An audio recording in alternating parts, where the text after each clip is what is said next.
जिसका हर दूसरे दिन टायर पंचर हो जाता था। बच्चे लोग स्कूल जाके पढ़ना सीखे ना सीखे, टायर पंचर बनाना जरूर सीख जाते थे। लेकिन भैया जी से मेरा अलग अटैचमेंट था, उनसे मेरे को दिल से नफरत थी। ये आदमी सुबह 5 बजे आके मेरे घर के सामने हॉर्न बजाता था। अरे भैयू, ओए भैयू, जल्दी से तैयार हो जा बेटा, 5 मिनट में निकलना है फटाफट। 9 बजे का स्कूल है यार हमारा। लेकिन ये आदमी सुबह सबसे पहले आके मेरे को लेता था।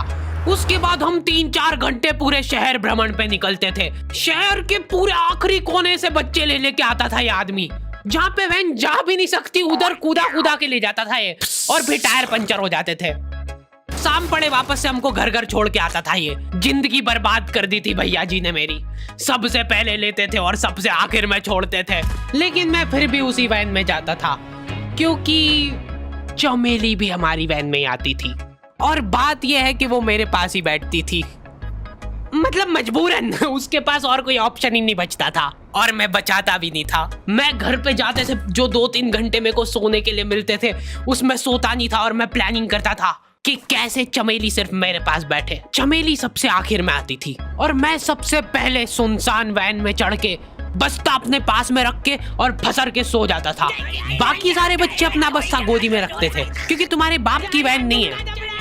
मतलब मेरे भी नहीं थी, पर मेरे ऊपर भैया जी को तरस आ जाता था कि बेचारा 5 बजे से आया है, तो वो सोने देते थे। अरे कैसे चला रहा है ये गाड़ी? रुक जा, गाड़ी चलाना नहीं आती क्या? देखो, आदमी इतना तभी चिढ़ता है जब उसकी जिंदगी में कोई लड़की ना हो। नहीं है ना? नहीं, मैं समझ सकता हूँ लड़की ना होने का दुख दर्द। मैं भी किसी जमाने में लड़कियों की तलाश में गली मोहल्ले भटकता था। फिर एक दिन मेरे पास से वो निकली। जैसे ही मैंने हैपन खोल के देखा, उसकी आईडी मेरे फोन पे चमक रही थी। हैपन ये एक रियल लाइफ डेटिंग ऐप है। यहाँ पे तुमको वो लोग मिलेंगे जो तुम्हारे आस पड़ोस से निकले हो कभी ना कभी। 100 किलोमीटर दूर रहने वाले लोगों से बात करके फायदा ही क्या जब तुम मिल ही ना पाओ। और अगर तुम्हारी घिनौनी शक्ल देख के यहाँ पे तुमसे कोई प्यार मोहब्बत नहीं भी करता है, तो तुम फ्रेंडशिप तो कर ही सकते हो फिर भी। So go and check it out happen. Link is in the description. लेकिन मैं सोता नहीं था। मैं आंख बंद करके चमेली के घर का इंतजार करता था।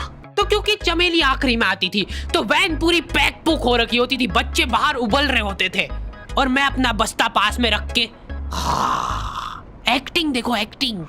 और जैसे ही वो आती थी, हड़बड़ाना नहीं, ऐसे टाइम पे हड़बड़ाते नहीं है कि फटाफट बैग उठाया और आओ इधर बैठो जल्दी। मत करना ये हरकत, भाग जाएगी वो। ठरक नहीं झलकना चाहिए जरा सिक भी, एकदम सटल रखना है। क्या हुआ? और कहीं जगह नहीं है क्या? तेरे मुंह में मूत दूंगा मैं। अच्छा ठीक है, इधर ही बैठ जाओ। देख रहे हो, एक्टिंग देखो तुम लौंडे की। ना जाने कौन सी नशीली खट्टी मीठी खुशबू लगा के आती थी चमेली। आज तक उसकी खुशबू है मेरी नाक में।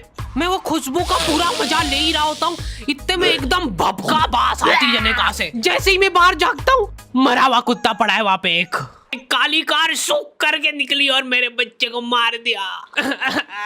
कैसे करके निकली? शूक। ऐसे नहीं निकली थी, मैं यहीं पे खड़ा था, वो कार आई थी, और जैसे ही वो बच्चा नीचे आया तब वो खड़ा, वो बच्चा चिल्लाया और फिर कार शूक करके भाग गई। उधर कुछ बच्चे ऑटो रिक्शा से भी आते थे स्कूल।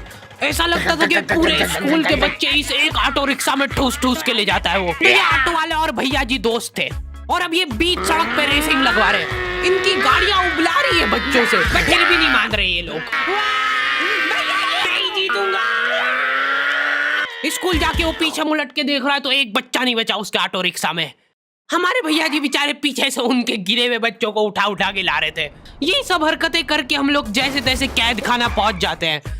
सुबह 5 बजे से निकलने के बावजूद हम लोग लेट पहुंच रहे हैं वहाँ पे पहुंच के हमने देखा कि 4 लौंडे मरे हुए पड़े हैं, जिनको डॉन ने मारा है। डॉन हमारे स्कूल की इंचार्ज थी। डॉन का कद छोटा था और पेट मोटा था, और आश्चर्य की बात यह है कि समय के साथ उसकी हाइट कम हो रही थी। मतलब बड़े नहीं बड़े वो चलता है एक बार को, पर इसकी कम हो रही थी। डॉन बहुत स्ट्रगल करके कार से स्कूल आती थी खड़े होके, क्योंकि बैठ जाए तो उसको सामने की सड़क नहीं दिखती थी। वो अलग बात है, खड़े होके भी पूरा नहीं दिखता था। हर रोज 2-4 कुत्ते कुचलते हुए आती थी वो। फिर मेरे को समझ आया कि रास्ते में जो कुत्ते दिखे थे वो डॉन इस कैद खाने में छत पे बैठी रहती थी स्नाइपर लेके। कोई भी कैदी कुछ गलत गतिविधि करता हुआ दिखता था तो वहीं पे, मैडम इनकी लाश का क्या करना है? अरे ये तो आपको पता ही है। कहाँ रह गए थे यार झमुक दीदी, फटाफट ये खून वून साफ करो।